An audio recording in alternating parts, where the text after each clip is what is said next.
Warning. The following podcast was recorded by two idiots. It contains vulgar language, vulgar ideas, and poop jokes. If any of this offends you, blow it out your ass.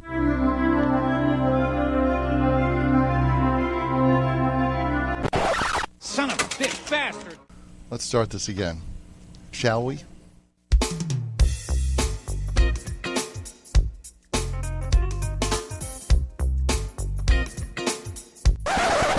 Jesus Christ. You're fucking retarded. Hey, Pickle Licker, want to play the right intro? One more time! Are you ready? Welcome to another episode of Let Us Cast. I'm Andrew. With me, as always, Bruce. Hey, how's it going, sir? It's going all right, man. It's going all right. Yeah. Good. Yeah.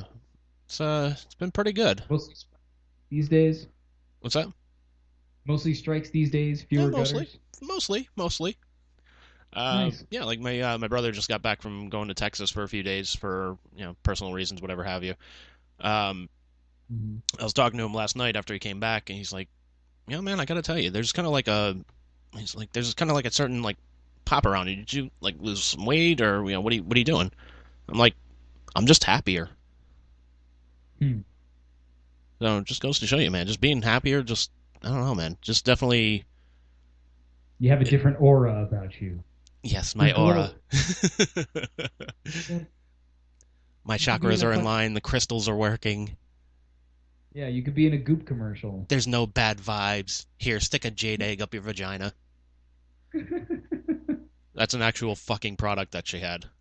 Really? Seriously? A jade egg? Yeah, and I think it was like the FDA or something like that. It like came out and just said like, this has no medical benefits. This actually fucking does damage if you shove this jade egg up your vagina. Jesus Christ. Yeah. Fuck Gwyneth Paltrow. Yeah. Oh no, this is all holistic. This is holistic. It does wonders. It makes you feel good. No, it doesn't. It's wholly ridiculous. Yeah, it's fucking like modern day snake oil. Yeah, pretty much. Yeah. Man, one of my favorite YouTubers, JonTron, did a whole video on Goop, and it's hilarious. Although she did have on someone I do get a kick out of, Wim Hof. Have you heard of Wim Hof? Can't say I have. Okay, he's Dutch, and basically, like, his wife committed suicide when, I don't know, like 20-something years ago, and they had, a couple kids at the time, and so he was really, really depressed, and for whatever reason, he found comfort in being in really, really cold situations. And so he does things like these feats of whatever you want to call it, where he'll, for example, climb Mount Everest in nothing but like a bathing suit and flip-flops or something. And he does it. And he has other people do it too. Like people with cancer and shit like that have done stuff like that. And it's like people claim there's all sorts of health benefits and stuff to that. I don't know about all that. Like I've experimented with, like cold showers and things like that. But I never like, hey, I'm going to go run up Everest and shit like that. Because, I'm not ridiculous, but it's pretty cool that he can do that kind of stuff. Like it is pretty amazing what he can do. He also did something where like he had Ebola injected into him willingly, and then he like fought it off, and he taught other people how to do that. And like it's not bullshit, but at the same time, like there's really no good explanation for it. Like he doesn't. Even if you ask him, like there's kind of a bit of a language barrier. Like he's Dutch and he speaks English, but I get the sense from some of his interviews that sometimes maybe like. I don't know. He's just kind of going along with what the other guy's asking or something. You know what I mean? Like not that he doesn't understand, but like, I don't know. I don't know, man. It sounds like somebody watched Jackass way too many times. That's at least what it comes off to me. Is like, hi, my name is Steve-O, and this is the Ebola challenge. Like, well, he doesn't do it like for that reason. He just he does it for publicity, but he does it because he wants the publicity to show because he thinks that he can do like. Really important work with it, like help cure, diseases and things like that. And I don't know, maybe he can. What do we know? But like, I don't get into that part of it. What I get into is like the fascination of like putting yourself through these extremes and things like that, and getting through it and surviving it. Like that's pretty amazing in and of itself. Forget all the hoopla about like curing cancer or whatever. Like that's just fascinating to me.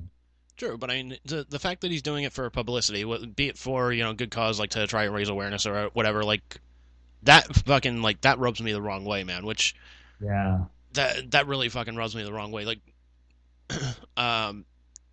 like, whenever I see somebody acting kind of like that, I go back to you know who Paul Newman is, right? Oh yeah. Yeah, fucking famous actor. Loved him in Slapshot. You see on his face on like jars of sauce and fucking Oh dressings and all that shit. Um, like he his stuff, like his sauces and all that stuff, have donated millions to charity.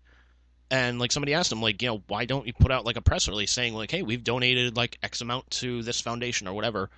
He's like, that's the wrong reason to do it. We're doing it because it's a good thing to do. We're not doing it for publicity or anything. yeah. It'll diminish the value of the good deeds that he's doing. Yeah, because it's you're doing it for the wrong reasons then. Yeah. Yeah, I'll be honest, it rubbed me wrong too, because like I bought a book that was co-written between Wim and basically like one of his fans. Like that's one of the things that comes off kind of weird is like I don't know if you've ever stumbled across a Wikipedia page that seems suspiciously like it was written by the person that it's about. Do you know what I'm talking about?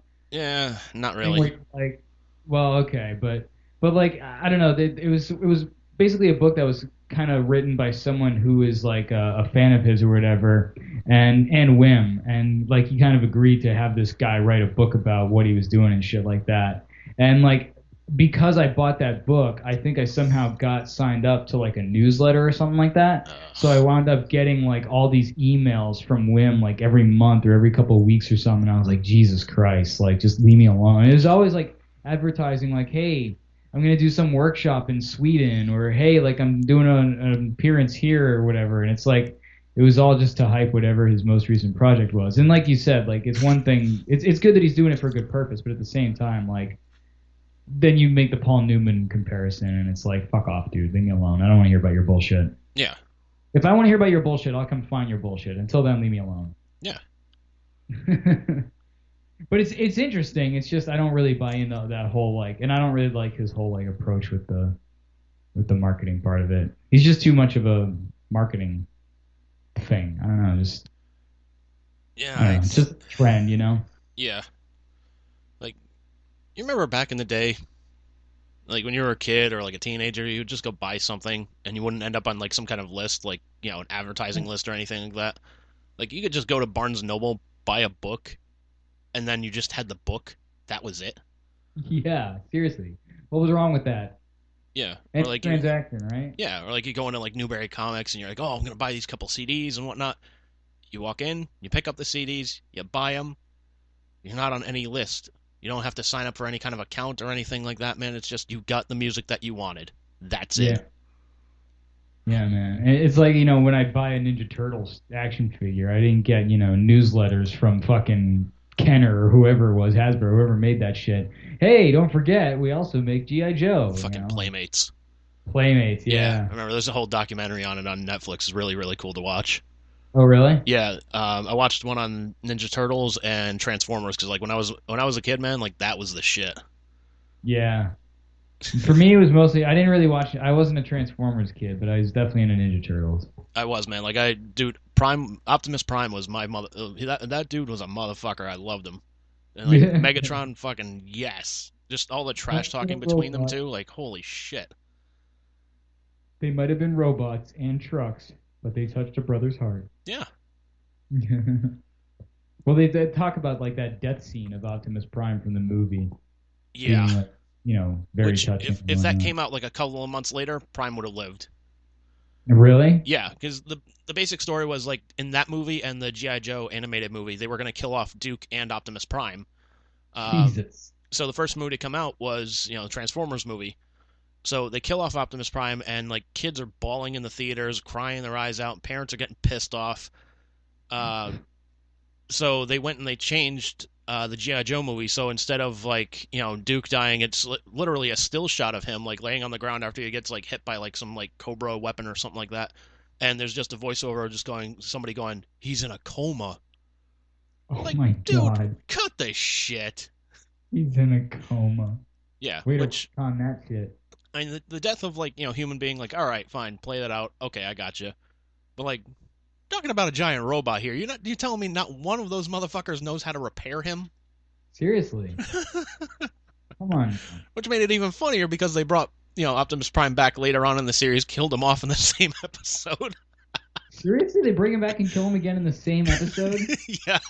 That takes balls. Like, dude, that's troll level, like TV level trolling in fucking 1986. Yeah, that's brutal. Yeah, That's- eventually they did bring him back to like be like the leader of the Autobots again, like in the regular series before they changed it to whatever the series was next. Oh man, that's fucking funny. Yeah. I can't believe they're gonna kill off like two such beloved characters from such like popular series. That's like you wouldn't do that these days. No.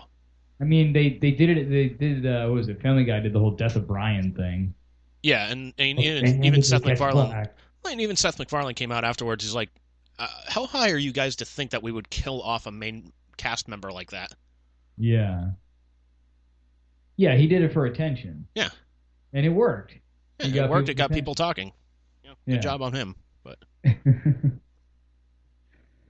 Oh man.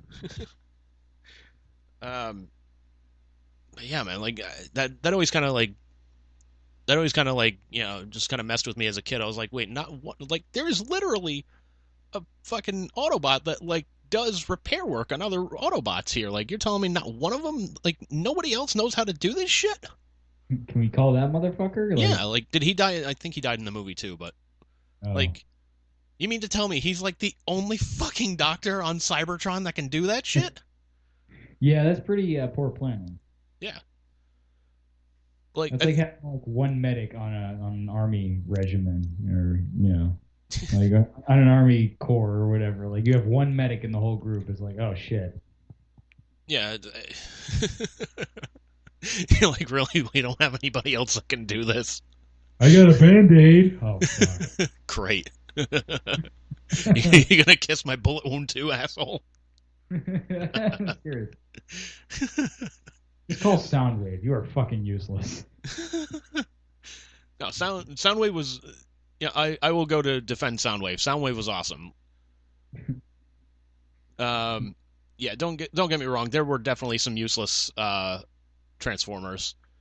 I'm trying to think. One of them was let's see. Blur was pretty useless. What did Blur do? From what I remember, right, he talked and kind of like moved fast enough that there was just like a blur following him. Like they had what the hell is that guy's name? Scatman John, I think, doing the voice for him in the movie of in what was it, 84, 85 or whatever it was. Wait, Scatman John? Yeah, The fucking zoom dude from fucking Beavis and Butthead or whatever? I think so. I think it might be the same guy. I don't know if it was somebody else, but it was somebody who would talk like that. Or do you mean it was Scatman Carruthers from like The Shining, the black dude who played? No. Not that guy. No. The same guy from the Micro Machines commercial, like Micro Machines, blah, blah, blah, blah, blah, blah, blah, blah, blah, like Oh, same guy. that guy. Yeah. Okay. Yeah. The guy who sang like "Beat It" really quickly or something. I've seen some video where he does that. He sings like Michael Jackson's "Beat It" in like 30 seconds or something. Yeah. But he only does part of it because of copyright. Yeah. Man, even back then, we were worried about copyright. Fucking hate something. Anyways. Yeah, I think we got into that in the last podcast, right? Where I was talking about like cover songs and like the legality of it and shit. Yeah. I don't know. I think if you're a band, I think if you're covering a song, I know there's like paperwork. There's got to be like some kind of paperwork or something you got to fill out or something like that with the record company. Like, hey, we're covering this. Yeah, we give you X amount of royalties or whatever have you because the song is based on this artist or whatever have you. Mm-hmm. But I don't know, man, because then how do like top 40 bands, like you see so many bands, like, you go to any vacation spot, right? Yeah. And you go into a local bar or whatever it is, and there's some band playing, and they're probably playing like, top 40 hits, like fucking Adele and I don't know, Maroon 5, and I don't know, just, turn on the radio and they're going to be playing that shit, right? Right. Like, I'm damn skip they're not paying anybody to go out there and perform those songs. But I'm damn skip that they're probably getting paid to do that gig. So that's the kind of gray area that there is out there, is like there are bands out there who get paid a good amount of money to do like weddings or just play a venue like a bar or something at a vacation spot, and they make bank, man. Yeah. But they're playing songs that they didn't write. I feel like at least like you should throw some originals in there, if nothing else. Like I don't know.